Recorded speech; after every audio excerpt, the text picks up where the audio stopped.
Bamenda are in Rome for a pilgrimage led by His Grace Andrew Nkea. They have celebrated Mass in Lisbon, handed an ancestral stool to the Pope Leo XIV, and the traditional regalia. Also coming up tonight, 1 in 20 million people have albinism worldwide. Medical experts say the risk of skin cancer is extremely high for persons living with albinism, thus the need for more sensitization and awareness on the medical disorder. Also, the Association of Student Journalists at the University of Buea celebrates their 30th anniversary this Friday, held in the school campus. We bring to you details on these stories and more in the minutes ahead. Stay tuned.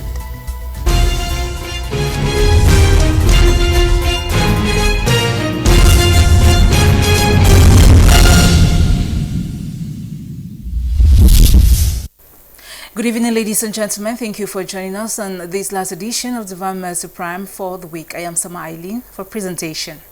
We begin the news today in Rome, where some pilgrims from the Archdiocese of Bamenda, led by His Grace Andrew Nkea, are in Rome.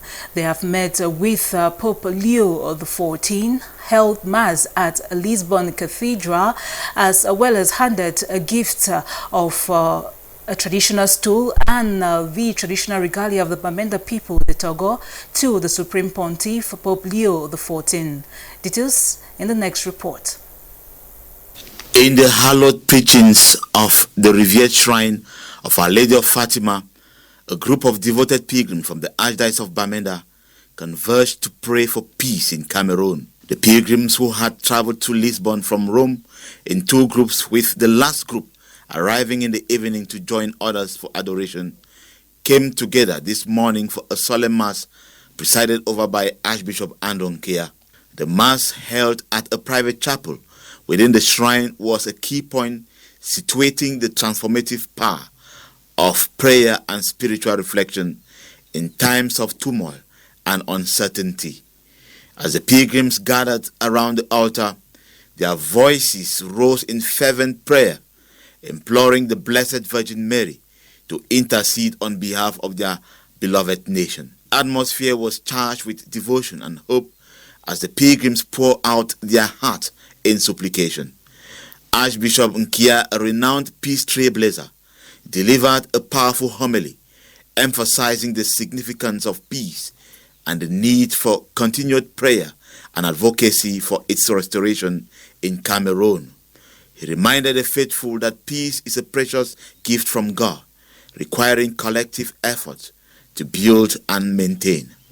The Archbishop also highlighted the importance of this pilgrimage as a moment of spiritual renewal, stressing that Fatima remains a powerful symbol of the Virgin Mary's message of peace. The pilgrims were visibly moved by the experiences, their faces reflecting a deep sense of devotion and purpose. As they return home, they will carry with them the memories of this powerful Mass and spiritual strength to continue advocating for peace in their communities. The Archdiocese of Bamenda's commitment to peace is a testament to the enduring power of faith and the importance of spiritual leadership in promoting reconciliation and unity. As the pilgrims return to their homes, they will undoubtedly continue to be beacons of hope and peace in their communities, inspired by the spiritual experience of their pilgrimage to Fatima. The Mass served as a powerful tool of the importance of prayer and spiritual reflection in promoting peace and reconciliation. In the words of Archbishop Nkea, Fatima remains a monument because the Blessed Virgin Mary decided to appear to lowly girls during the First World War and asked them to pray for peace. The pilgrims' experience at Fatima will undoubtedly inspire them to continue praying for peace and advocating for its restoration in Cameroon.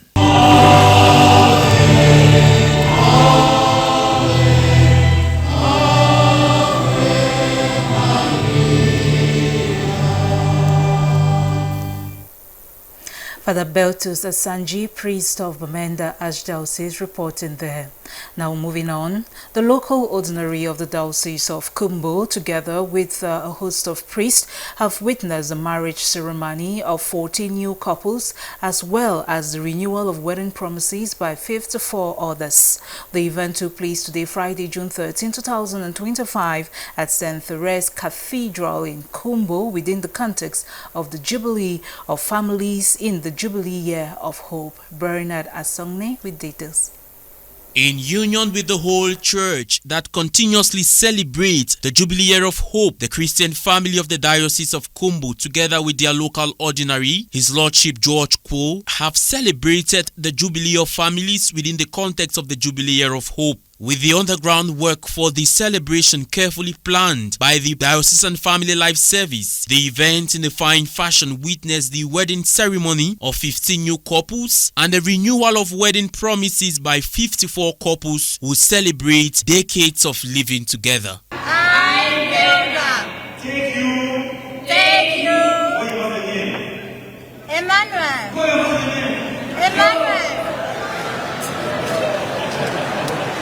To be my husband. I promise. To be faithful to you. In good times. And in bad. All the days of my life. But to renew the commitment I made to you on our wedding day.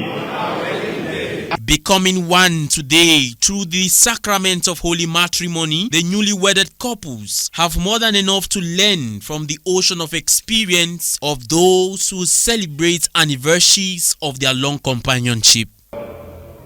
They reflect that determination to face life as it comes with its many storms, with its challenges and disappointments and tears, and the resolve to live each day with hope for the blessings and opportunities that it will bring. Your marriages have endured not because your years together have been perfect as you realize, but because you have come to see your marriage as part of something much bigger than yourselves.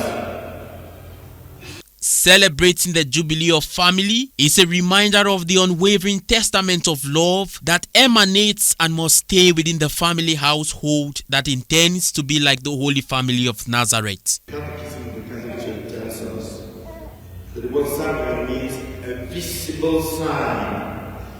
And the sacrament of marriage is not just something you receive. It is what you are called to be, a visible sign of the love of God.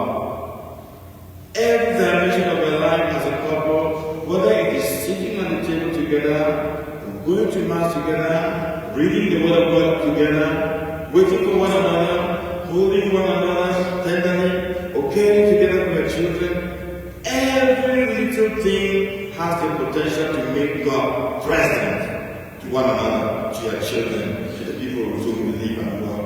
After keeping the light of Christ burning since the day of their marriage to each other, they are again giving that same light which symbolizes Christ and must accompany the couples as they prepare for the evening of life. From 25 to 35 to 50 and 60 years of perseverance in holy matrimony, the couples were recognized for their holding firm to their vocations, which stands now as a living testimony for all who are getting into marriage and may wish to be part of it in the years ahead.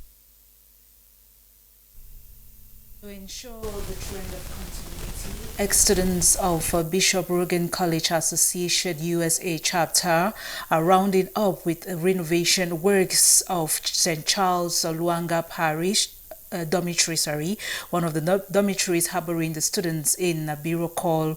They have a goal as they carry out these tasks to complete renovation works before the start of the new academic year 2025-2026. Bernard Asongne once more with details. As follow-up and a source of continuity for the project handed to the Minor Seminary during its Diamond Jubilee celebration by the Bishop Rogan Ex-Student Association, the same association, precisely the USA chapter, have yet again championed the renovation of another dormitory in view of the upcoming academic year 2025-2026. Amongst the renovation works earmarked and done by the association in the dormitory is the tiling of hostel floors, the refurbishing of the bathing cells, and as well a comfortable and durable toilets for the students, shutters and beds that are on the way.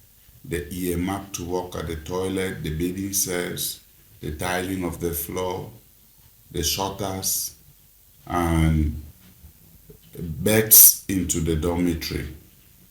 When you look at the present state of the dormitory, you discover that they have gone far away with the project.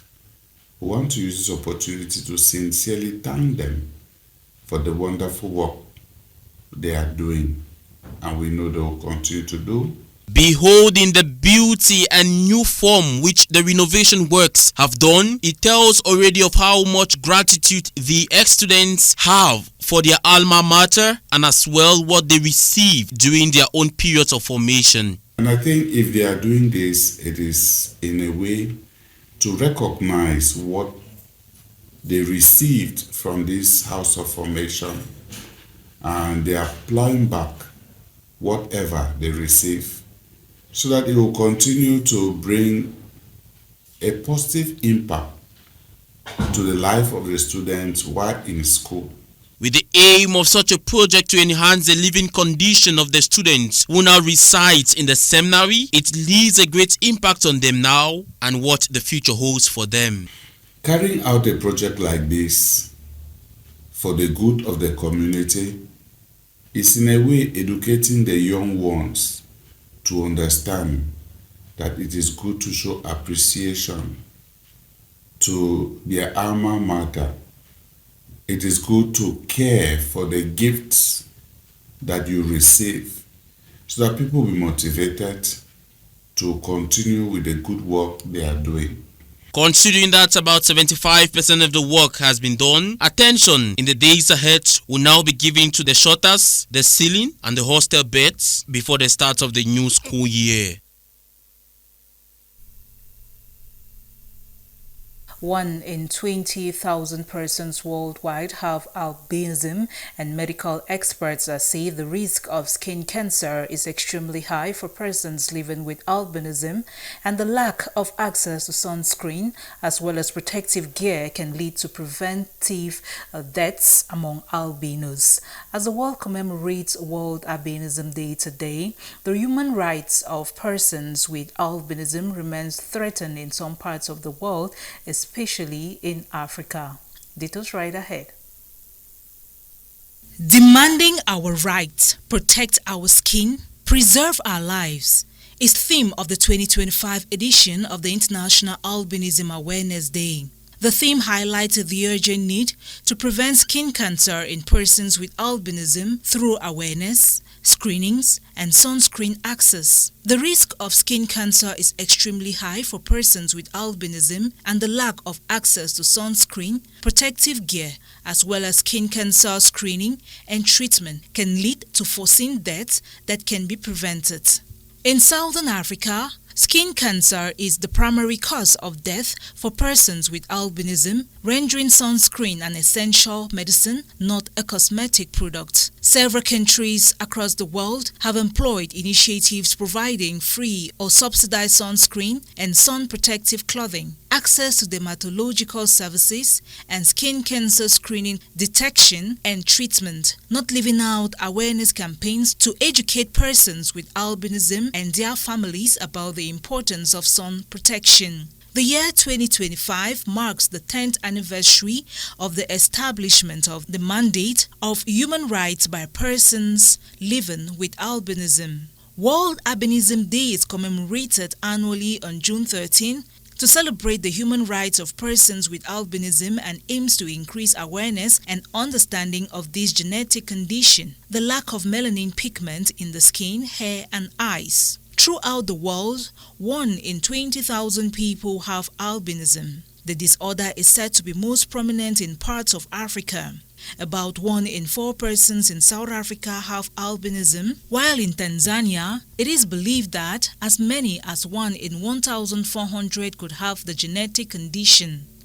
In some African countries, including Cameroon, Tanzania and Uganda, due to deeply rooted superstition that the body parts of people with albinism possess magical powers, they and their families are often confronted with dangerous myths and perceptions risking their safety and well-being. Thus, the need for more sensitization and awareness on albinism in order to protect persons living with the condition. In the same vein, Cameroonians anticipate joining the global community to commemorate the 21st edition of World Blood Donor Day under the theme, Give Blood, Give Hope, Together We Save Lives. The objective of this year's celebration is to bring hope to the recipients and donors of blood. Newsroom reporter Magdalene Owundo talked with the regional coordinator of blood transfusion in the Southwest region, Dr. Esono Besinge, to discover the significance of a day set aside for blood donors the world over, paying keen attention to criteria, benefits, and kinds of blood donors. Let's get details in the next report. Imagine a single action that takes less than an hour but can save multiple lives. That's the power of blood donation. As the global community will commemorate Blood Donation Day under the theme, Give Blood, Give Hope, Together We Save Lives. These simplest acts of kindness benefit both the recipients and donors in remarkable ways. Every 2 seconds, someone needs blood. Trauma patients, surgery cases, women with childbirth complications, and others all depend on blood donations. Yet, the challenge is blood cannot be manufactured. It can only come from voluntary donors. Dr. Besingi Esono, Regional Coordinator for Blood Transfusion Southwest, outlined the criteria for blood donation. The first is identification. When you go to give your blood, you have to go with your identification papers, your ID card, and some other thing that can be used to identify you. 50 kilograms, 50 and above, you are eligible to donate blood.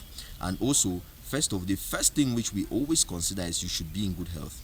He also highlighted the criteria for non-eligibility of donation. 1, if you are not in good health. 2, if you have taken drugs in the last 14 days, or if you are on medications. And also, if you have a tattoo that is less than 1 year, you will not be eligible to donate. Before donated blood reaches patients, it undergoes rigorous testing by medical laboratory to conduct comprehensive health screenings for infectious diseases. Being a blood donor comes with remarkable benefits. When you donate blood, you're being given a blood donor card, and with a blood donor card, you stand the chance of receiving enormous benefits, like maybe you have a free consultation, which is something which the Ministry of Public Health and the National Blood Transfusion Service are working to see that we have this become a national policy. Now, once you donate your blood, you have those tests for free. For example, you're going to receive your hepatitis B and C test results. You are going to receive HIV. You're going to receive your blood group, your blood level. You're also going to know your blood pressure. You're going to know your weight. There are different types of blood donors, as explained by Dr. Esono. There are 3 kinds of donors which we have to understand. We have the voluntary donor, and we have family replacement. These are people who only come to give blood when their families are in need. And lastly, we have the paid donors, which we so much discourage. Worthy of note is that individuals with tattoos can donate blood once their tattoo is above 1 year. If you have done a tattoo which is above 1 year, you're eligible to donate blood. But if it's less than 1 year, you are already disqualified, and you only have to wait for 1 year. World Blood Donor Day, commemorated on June 14th every year, has as objective this year bringing together voluntary donors without expecting financial benefits as an act of solidarity. Magdalene Wondo wrapping up that report there. Now, the Association of Student Journalists of the University of Buea today, Friday, 13th June, celebrated their 30th anniversary. The ceremony held at the open commons of the University of Buea and gathered current students, alumni, as well as guests to honor the association, which was founded in 1994. Details with Hilarion Tukov. This Friday, June 13, 2025 at midday Cameroon time, I am presently at Open Commons, gathered here as student journalists who have graduated from this department, together with the lecturers, to celebrate the 30th anniversary of the Association of Student Journalists of the University of Buea. The anniversary is also placed under the distinguished patronage of Dr. Mrs. Ndobeta, who is regarded as the mother of journalists. It is good to tell you that she is also the board chair of Sonora Linde. When I hear about JMC, I just think about the early days of JMC and how we started it all. JMC, as they say, and as we put it, has been a family. You know, we started with 30 students, so we were so close. Now I see a lot of students, but I'm impressed that that family legacy is still there. Wherever we are, I think personally, being the first teacher who taught, I always remember JMC because it is in my heart and I cannot leave them. I can say lonely. The mother is the person who covers all the chickens, and that will be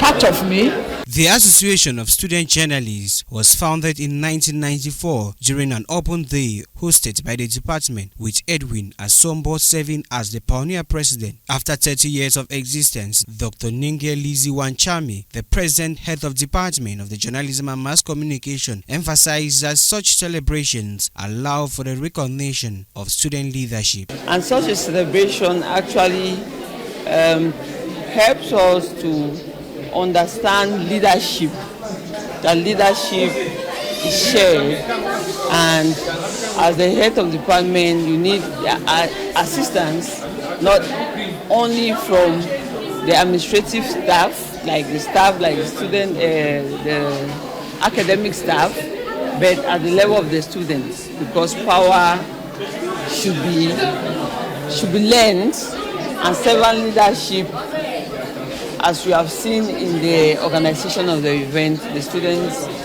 are so much engaged in running departmental affairs. During the anniversary ceremony, funds were raised to renovate the department principal broadcast training outlet, the Chariot Radio 93.5.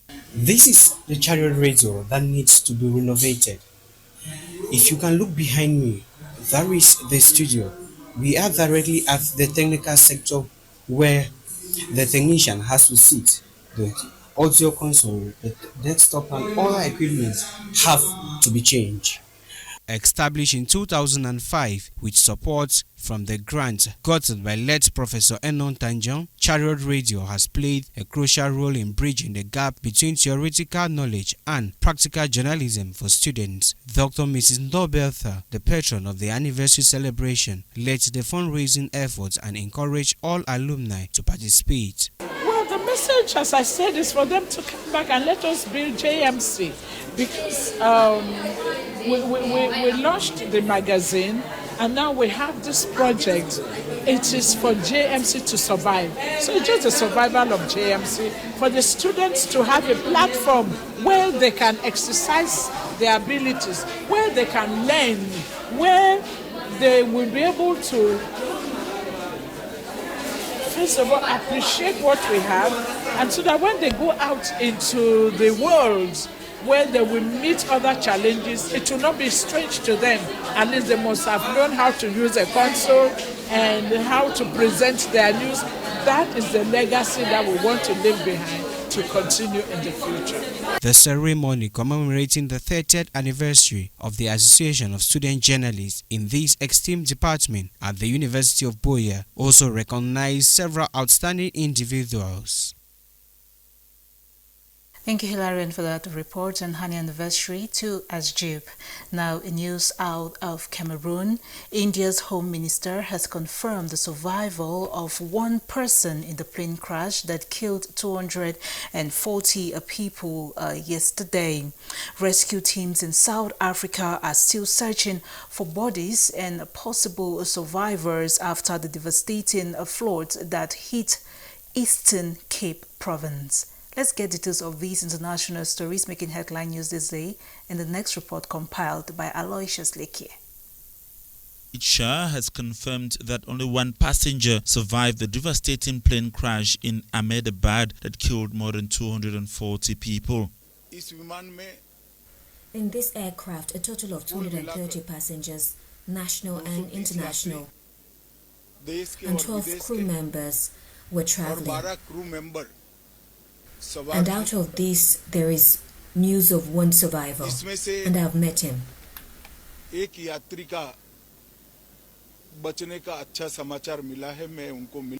The crash occurred shortly after takeoff when the London-bound aircraft slammed into a medical college near the airport, killing passengers and students on the ground. Shah noted that the recovery of bodies is nearly complete. The process of retrieving all dead bodies is almost complete.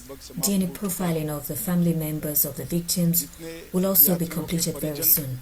Those victims whose families are abroad, information has been sent to them, and as soon as they reach here, their DNA samples will be collected, and the process of collecting DNA samples of the dead will have almost been completed. Authorities have not yet confirmed the cause of one of India's worst aviation disaster in decades. Black smoke and fire engulfed the site following the crash. The lone survivor, identified as Vishashuma Ramesh, is being treated in hospital.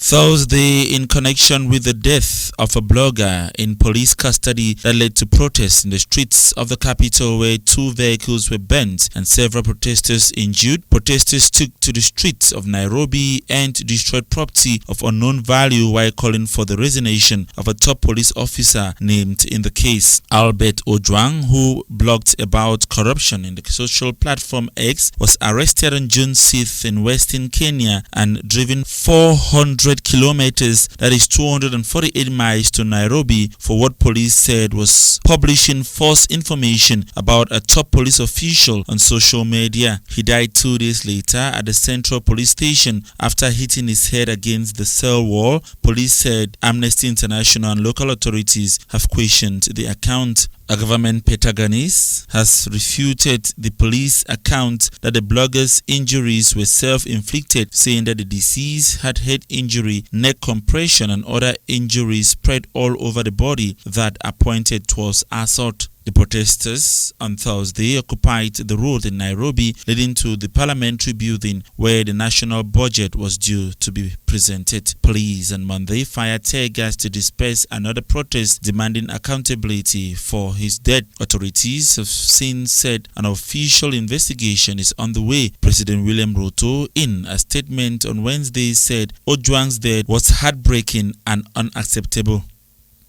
The blogger's death comes almost a year after several activists and protesters were killed and abducted by Kenyan police during Financial Bill protests. The rallies led to calls for the removal of Ruto, who has been criticized for what some say is the authoritarian track.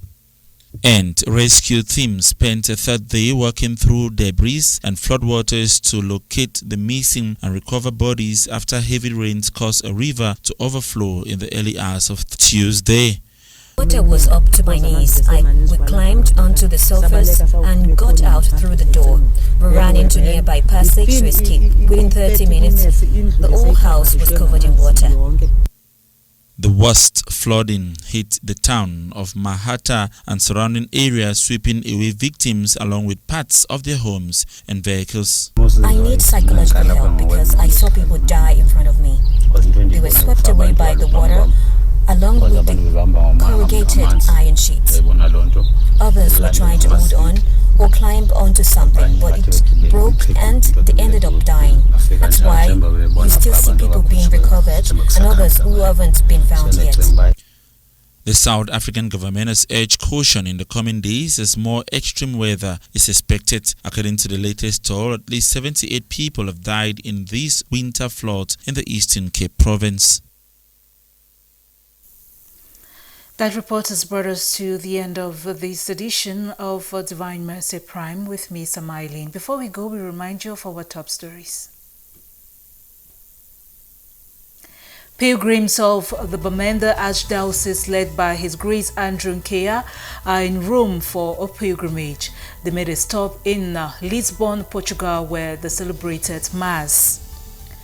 Today, June 13, is commemorated globally as International Albinism Awareness Day, to raise alarm and shine light on unorthodox practices against albinos. And commemorative activities to mark 30 years of the existence of the Association of Student Journalists at the University of Buea were at peak today. To keep it locked down tonight on Divine Mercy Radio Television. Coming up next is Mountain Echoes. I'll be back here on Monday, 8 or 7 p.m. for another edition of Divine Mercy Prime. Happy weekend.